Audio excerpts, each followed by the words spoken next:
Hello, I'm Lara Kilcharsan, and this is Newsfeed, your dose of what people are discussing online. We're trapped off. We just landed. Our plane crashed. It's upside down. Fire permit on site. Upside down.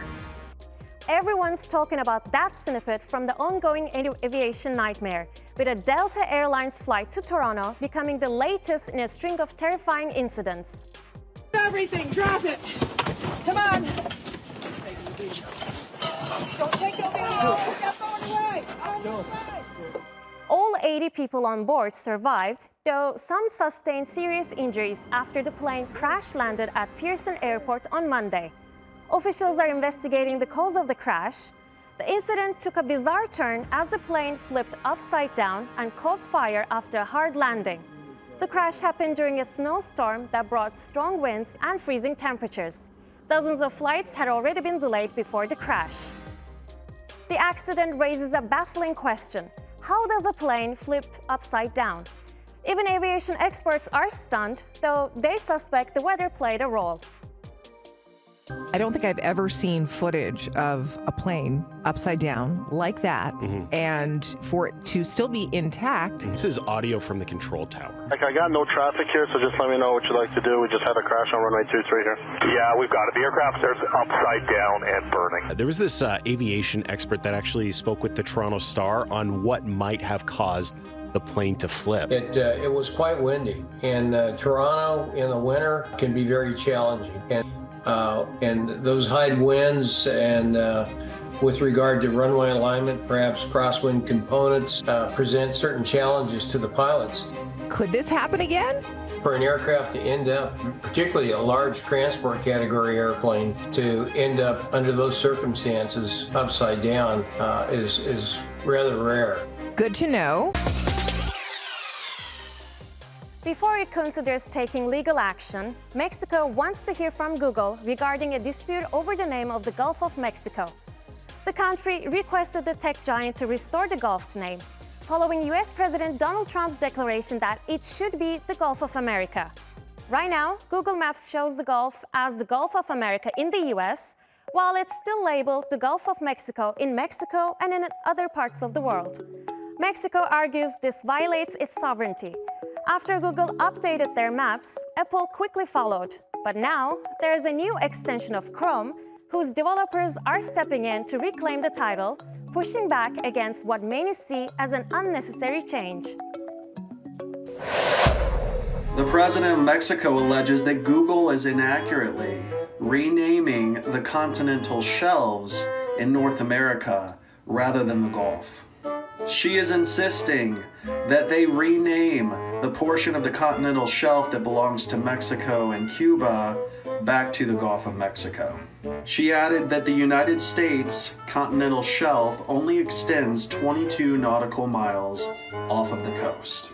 Therefore, only 22 miles off of the coast of the United States should be named the Gulf of America. The remainder should go back to the Gulf of Mexico. Staying with Maps, your Apple Maps might have a new feature, paid ads.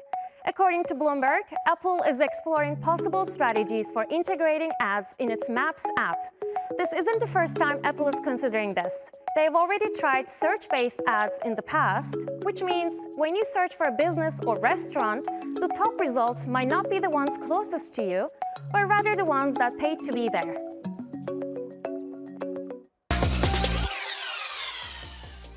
Argentina's President Javier Milei is facing calls for impeachment and legal action, all because he promoted a cryptocurrency called Libra on social media. Opposition members claim he was involved in a scam leading to millions in losses. The coin surged in value before crashing, sparking widespread outrage. Obviously, the crypto market, specifically the meme coins, have been popping up everywhere and collapsing within hours after the insiders make their money. Javier is being accused of rug pulling on a meme coin called Libra that he promoted through a post but has since deleted. But in the promotional post, he said this is a private project dedicated to encourage the growth of Argentina's economy, investing in small businesses and startups. Shortly after the launch, the token market value reached staggering $6 billion and tokens were exchanging hand at around $5,000 each. And shortly after this, the development team behind Libra cashed out, making $87 million within hours. This resulted in heavy losses for the investor who invested in this coin. Post deleting this tweet, the project went from $4 billion to just under a $200 million valuation, essentially saying that other politicians were the reason for the collapse and making him look bad. Now, we don't know if President Milei was on the inside, if he got paid to post, but what we do know is he is pro-crypto. So this could have been a setup from someone inside his circle saying it's a good project, but being completely wrong or paid off. Yes, the president of Argentina seems like he scammed and lied, but it's never that easy. The meme coin situation is wild and anyone can create a coin, but very few are actually trying to create real change. In my opinion, it seems like he's being set up. Johannesburg in South Africa may be home to the African continent's richest square kilometre. Yet, taps in the city are now regularly running dry. The crisis is not due to drought or insufficient water supplies. It's a result of mismanagement and neglect of key infrastructure. And the return of intermittent power cuts are making matters worse. Electricity outages see water pumping facilities stall, and restarting operations takes time.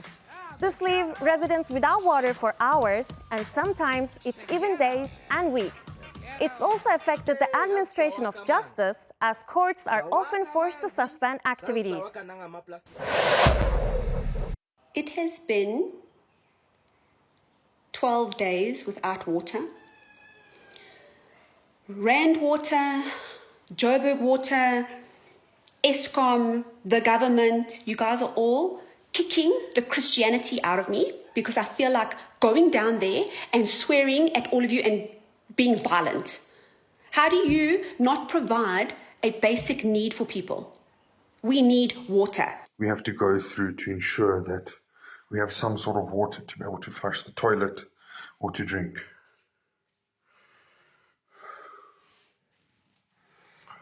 And it's just not on. We live in a society where water is considered a human right, and that right is being denied. And it's time we start dealing with this with the seriousness that it is. Water is back, but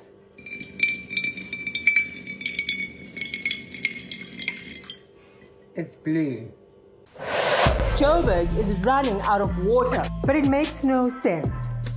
Here's the thing, South Africa is not going through a drought. We have water.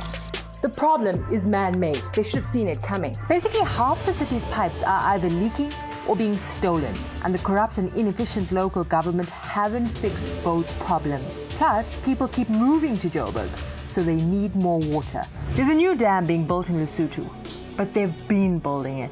It was supposed to finish in 2019. Now they're saying 2029. The dam will help Joburg, but for now it's going to get a lot worse before it gets any better. February is the time of the year that the Greek island of Santorini begins welcoming tourists. It marks the beginning of a busy season with many tourists arriving on cruise ships.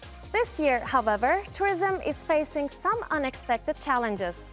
Since January, the island has been hit by thousands of earthquakes, and experts can't predict when the tremors will stop. The government has placed rescue teams on the ground and declared a state of emergency. Industry experts warn that if the tremors continue for much longer, the impact could be significant. Many hoteliers are already reporting a drop in bookings and issues with staffing. Santorini is a major economic driver for Greece, contributing around 2.5% to the country's GDP. In 1500 BC, this large volcano erupted under the ocean, and it created all of the islands off the coast of Greece. Scientists are saying that this volcano is past due. It's past due. I don't mean to come on here and be doom and gloom. I'm just telling you what I read. And the fact that nobody is talking about this, people have canceled their vacations that go, and we've all seen like Santorini, it's gorgeous. And, you can see all the buildings, they're like this color, they're like the blues and this color, they're all the blue and white on the cliff. If there's an earthquake there, or a tsunami, which is what they're really afraid of, there are so many Greek islands off the coast of Greece that people live on. If you've been on social media lately, you've probably noticed a new trend, grabbing coffee with your younger self. It's hugely popular, and it's a conversation people are having with themselves and with hindsight. Creators are posting videos with the caption, "I met my younger self for coffee, and this is how I evolved." The trend started after poet Jenny Cecilia shared this poem from her upcoming collection, Deep in My Feels. It's a reminder to show kindness to your past self, whether you have achieved big things or not. I met my younger self for a coffee today. He was 20 minutes late and I was 10 minutes early. He ordered a decaf because of his anxiety, and I ordered a mocha and he called it curly. He looked tired and said he was fine, so I asked how he was sleeping and he said he was trying. He asked how I was. I said I was great, even though he thought I was lying. He told me he hates London now and wants to leave. I told him we do, but we end up back here because it felt right. He asked if he still missed Mum and Dad. I said we do, but they worry a lot less about you at night. I asked if he's still working 3 jobs to buy his new camera. He said he's almost there, without realising it would change his life forever. He said he's worried about the future and doesn't want to fail. And I said stick to it, because what feels heavy now will one day feel as light as a feather. He asked if I was happy. I said most days I am and I'm trying. He said me too. Now I knew he was the one lying. Before letting him go, I said to him one last thing. Don't let your brain ruin your life and fill it with fear. And I hope to see you again for coffee, as I wonder what we'll talk about in another 7 years. How many times have you visited a restaurant hyped by a food influencer only to be disappointed? With restaurant reviews flooding Instagram and TikTok, it's harder than ever to tell what's real and what's just for clout. The UK's Guild of Food Writers is calling for more honesty, saying many online food reviews are over the top and lack the expertise of traditional critics. There was this sandwich shop last year that was going mega viral. 2 very prominent influencers in this space made a video about this sandwich spot saying it's the best place they've ever been, it's the best in the CBD, and it's absolutely fantastic. So I was like, mate, I trust these guys, it must be sick. I've just managed to go there just now, and I'm telling you, probably one of the worst sandwich places I've ever been to. It was dry, tasteless, the vegetables tasted like earth. It was just really, really poor. It's a very well-known fact that influencers in the food space, they get paid by businesses to come in and promote their business, but they also pay for a favourable review. And a lot of them don't even post that it's a paid collaboration, or it's an invite, or it's a gift, anything like that. And legally you're supposed to do that. As you just heard, influencers chasing brand deals often skip the ad disclosure. But some say brutal honesty might actually help businesses more than flashy, overhyped reviews. There's no way you visit about like 20 restaurants a month and just happen to love them all and think they're all amazing. I think even if you're gifted food and expected to do a review, if you're gonna lie and say that everything was fantastic even though it wasn't, you're only harming the restaurant, because brutal honesty will make them improve. And I think the only exception to this is like if it's a small business, I'm like, this review can really make them suffer, I would choose to give that feedback privately rather than making it into a video. But if it's a business that has like quite a few chains, one review from an influencer of like 18,000 followers isn't going to be the end of their business. Over on TikTok, small bakers are teaming up to take on Walmart's affordable vintage heart cakes. It all started when videos showing Walmart's heart-shaped cakes went viral. That sparked a wave of bakers urging people to support local bakeries instead of buying from big box stores like Walmart. But what's all the fuss about? Why are so many people actually siding with Walmart in this debate?